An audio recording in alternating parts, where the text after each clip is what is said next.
लोगों को शायद ये अंदाज़ा नहीं है कि फलां अचानक दुनिया से चला गया, अभी तो बैठा था आंखें बंद हो गई।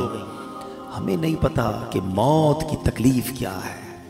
रिवायतों में ये मजबूत मिलता है कि मौत इससे ज़्यादा सख्त है कि बंदे पर उसको कैंचियों से काटा जाए। मौत का जो दर्द है, वो जो सख्ती है, वो इससे ज़्यादा सख्त है कि उसे हांडियों में उबाला जाए। मौत की सख्ती बड़ी ख़तरनाक है। नसीब वाले होते हैं कि जिनकी मौत आसानी से आ जाए, रूह जो है वो आसानी से कब्ज़ कर ली जाए। नज़ा का जो वक्त है ना, सकरात का जो आलम है, हम अल्लाह से दुआ करते हैं महबूब पाक अलैहिस्सलाम के जलवों में आफियत वाली हमें मौत नसीब फरमाए। ऐसी थोड़ी शुअरा ने अपने कलाम में इल्तिजाएं की हैं। हम सब चाहते हैं ना कि हज़रत इज़राइल मलकुल मौत आसानी से रूह कब्ज़ करें। वैसे सच्ची बात बताए क्या है कि जब उनकी याद में ज़िंदगी गुजरती है ना, इश्क रसूल में ज़िंदगी गुजरती है, आका की सुन्नतों पर अमल करके नबी पाक की रज़ा वाली ज़िंदगी गुजरती है ना, तो क्या खूबसूरत शायर बात लिखते हैं कि जब तेरी याद में दुनिया से गया है कोई।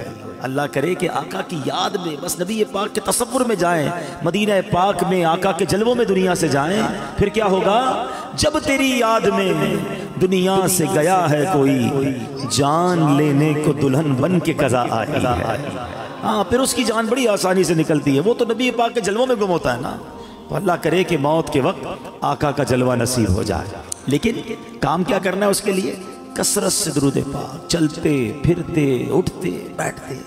नहीं पढ़ते लोग दुरूद, फजूल बातों के लिए घंटों पड़े हैं। दुरूद पाक ज़बान पर बहुत थोड़ा आता। आज ही चेक कर लो ना, अपने आप को चेक कर ले, आज पूरे दिन में कितनी बार दुरूद पढ़ा है। टाइम निकाला करो, तस्बीह जेब में रखा करो। कहते हैं ना, दुरूद पाक और जिक्र इलाही करने के बहाने ढूंढा करो। जहाँ मौका मिला तस्बीह निकाली शुरू हो गए।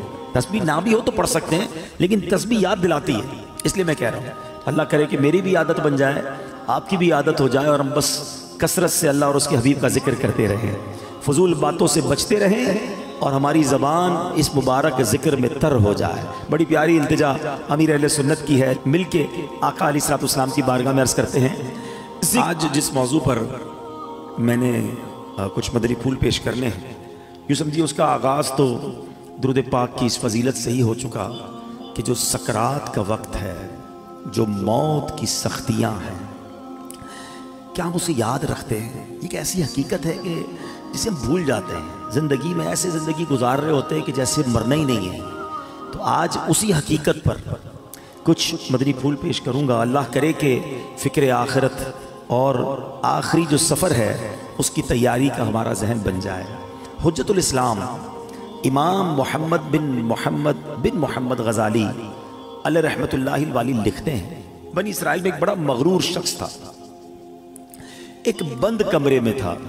बड़े लोग होते हैं ना, उनके कमरों में हर किसी को आने की इजाज़त नहीं होती। गार्ड्स, आगे सेक्रेटरी, इजाज़त के बगैर कोई नहीं आ सकता।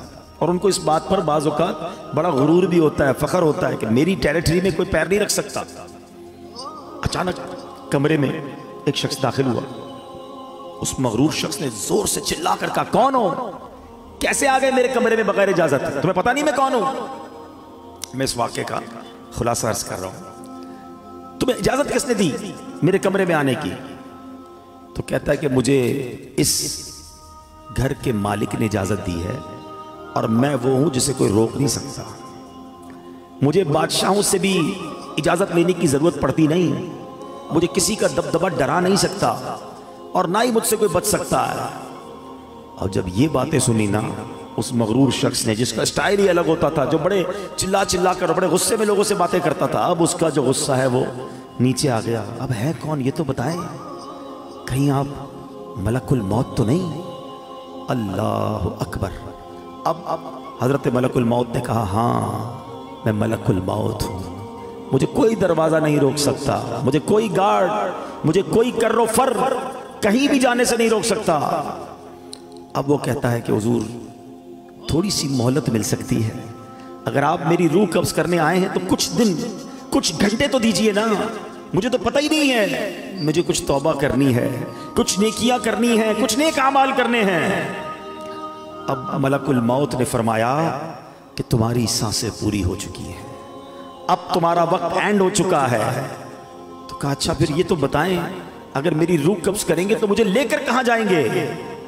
تو ملک الموت نے فرمایا اس مقام